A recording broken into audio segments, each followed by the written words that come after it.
Hey Al, Coby, I've never spoken to a woman before. I wonder why.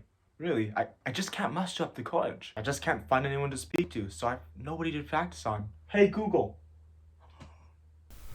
One amazing advancement that's been of interest to programmers and computer fans alike today has been artificial intelligence. Every so often, you probably see some article about AI evolving or doing unpredictable things. It's very interesting to see how these things develop, as not a lot of people understand the limitations and abilities these programs have. An artificial intelligence is a program that is sentient. It can think for itself for the most part and understand human sentence structure, rather than depending on specific inputs. It looks at the entire sentence rather than each individual word and combining definitions afterwards like other programs. Of course, when you think of something that can converse and respond to humans, the first thing you think of is Siri or Google Assistant. But these aren't full-blown AI. They're quite advanced, of course, but once again, they have trouble interpreting complex sentences. If I want to speak to a woman, I need a real woman. That's where GPT-3 comes in. GPT-3 is the latest advancement in AI technology.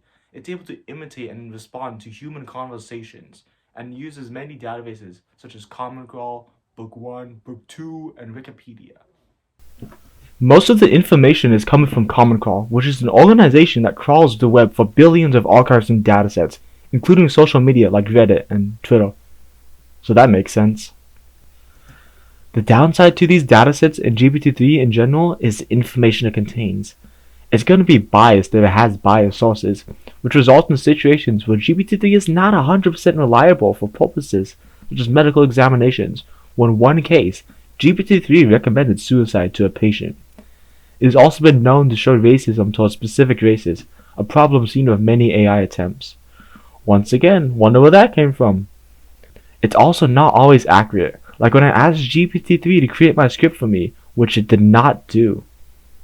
Take that, Biomed. We did it ourselves. But when it does work, it really works. It does an amazing job at imitating humans and the human brain. It can have a real conversation, which is extremely beneficial for things such as language training, teaching, and other things with only a small amount of input. You input text and GPT-3 finishes a sentence based off its knowledge and the prompt. You can edit the length of the response, the engine, and many other factors. Although, such incredible abilities come at a cost to society. Due to inventions of artificial intelligence and things like GPT-3, it allows spam messages to become more frequent and believable. If you think you're speaking to a human, then it's accomplished its job. Another worry is plagiarism. GPT-3 can write your essays, articles, and even a science report. Overall, I think GPT-3 is a step in the right direction. As we attempt to develop AI, we realize how it may affect society. As of now, GPT-3 is mainly for creative purposes. It can create code and write literature at most, but it's not able to give medical advice or therapy. Not that you'd want that from an internet-based robot anyways. Artificial intelligence is the next step in technology, and GPT-3 is just one of the many types of AI. This one focuses on language, but there's others out there that focus on object detection or self-driving vehicles. Now that I found someone to speak to, maybe I can use this and learn how to speak to women.